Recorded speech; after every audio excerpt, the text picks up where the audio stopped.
फिफ्डींस committee में जो पाठ्यक्रम है खास करके पेस्ट ऑफ क्रॉप, तो आज के समय में क्या हो रहा है कि हम लोगों को पेस्ट की पॉपुलेशन को कैसे पहचाना जाए, तो उसी संदर्भ में हम लोग कृषि फार्म पर हैं, हाजीपुर के कृषि फार्म पर, जो कि हमारे कॉलेज का कृषि फार्म है।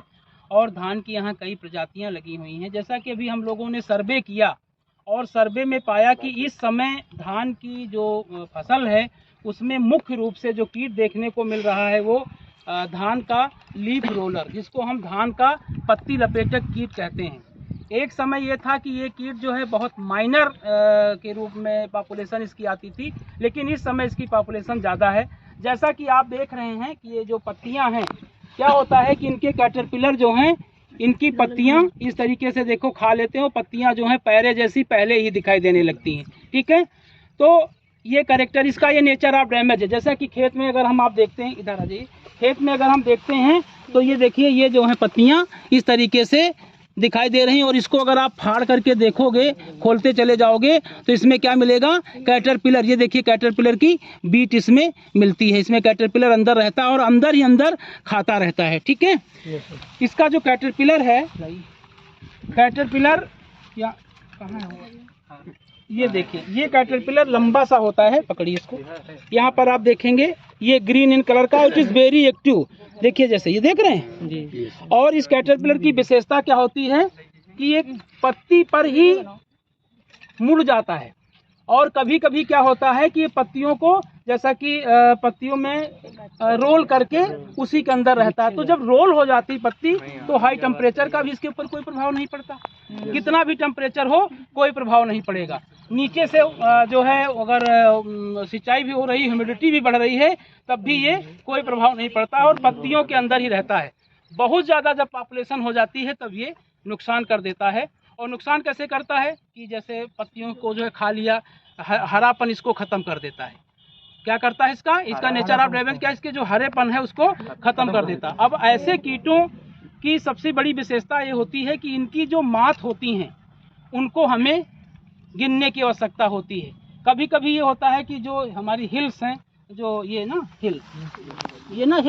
जो हिल हुई हैं, यहाँ पर हम देख लेते हैं कि अगर एक लाइन में 10 हिल इधर काउंट किए, 10 इधर काउंट किए, 10 इधर काउंट किए, पता चला कि यहाँ पर 60 हिल हैं या 50 हिल हैं। अगर 60 या 50 हिल में 2-3 पत्तियां इस तरीके से दिखाई देने लगे, जैसा कि यहाँ पर आप देख रहे हैं, ये पत्तियां दिखाई देने लगे, तो ये समझ लेना चाहिए कि ईटीएल हो गया है, यानी कि कहीं ना कहीं हमारी फसल को नुकसान हो सकता है।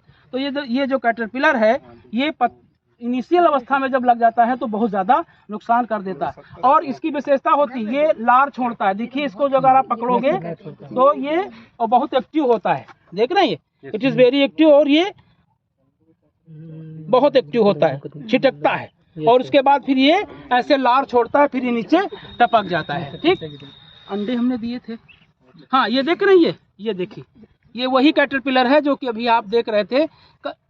इनका जो है मुंह ब्लैक रंग का, और फिर ये बॉडी जो इनका एब्डोमेन है, थोरेक्स और थोरेक्स जो होता है, ये एक समान यहाँ पर आपको दिख रहा है ना। छोटे छोटे पैर होते हैं, चौथे, पांचवें, छठे सेगमेंट पर इसमें सीडोलेक्स पाए जाते हैं, इससे ये चलता रहता है अंदर। ठीक है, तो यहाँ अंडे किसके पास थे, एग्स, अंडे हमारे पास लाइए, हाँ, यहाँ पर आप देख रहे हैं कि ये जो है ये अंडे, ये देख रहे हैं, ये जो अंडे हैं ये चमकीले रंग के, ये इसी इंसेक्ट के हैं, जो कि क्या करता है, ये लाइन में कतारों में अंडे देता है। ठीक है, तो हमें लगा कि हम लोगों ने यहाँ पर इसकी जो स्टेजेस थी, इमेच्योर स्टेजेस, लार्वी और अंडे पहचान लिए। एडल्ट जब होता है, जब हाई टेम्परेचर होता है तो एडल्ट जो है छुप जाते हैं। इसकी एडल्ट जो होती है वो मात कहलाती है, मात होती है, और शाम के समय ये निकलती हैं। तो अगर हम शाम को लाइट ट्रैप लगा दें तो इनकी बहुत सारी माप जो हैं आकर के इकट्ठा हो जाती हैं, और उनको आसानी से हम देख सकते हैं। नेफेलोक्रोसिस जो है, ये इसका जो अटैक है खास करके सभी धान की प्रजातियों पर होता है।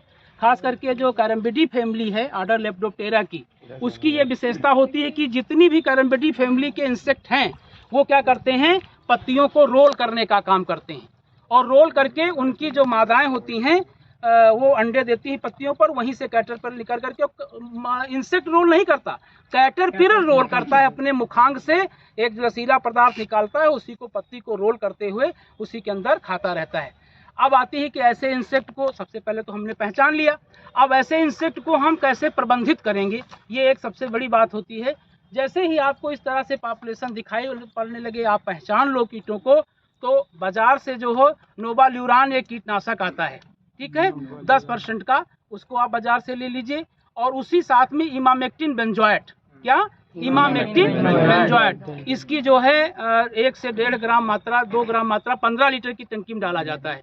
तो 1 ग्राम ले लिया, अगर पाउडर फार्म में है, एक्चुअली नोवाल्यूरान जो है वो ml में आता है, EC फार्म में आता है, तो उसकी जो है आधा ml मात्रा और 1 लीटर पानी के हिसाब से, ठीक है, यानी 15 लीटर की टंकी में कितना लेंगे, 7 ml लेंगे। और इमामेक्टिन बेंजोएट जो है 6 ग्राम लेंगे, तो 15 लीटर टंकी में 7 ml क्या लेंगे, नोवाफ्यूरान, नहीं लूफान्यूरान, और उसके बाद जो है इमामेक्टिन बेंजोएट कितनी लेंगे, 6 ग्राम। इनको आपस में मिला करके आप ऐसे कीटों को प्रबंधित कर सकते हैं और अपनी फसल को बचा सकते हैं। तो हमें लगता है कि आज आपको जो ये इंसेक्ट था, इसका पहचान, इसकी लाइफ साइकिल, हाँ, इसके लिए फेवरेबल कंडीशन क्या है, जैसा कि आप देख रहे हैं कि बरसात के बाद जो है ये कीट बहुत तेजी से फैलता है, तो पहचान सकते हैं और प्रबंधन कर सकते हैं।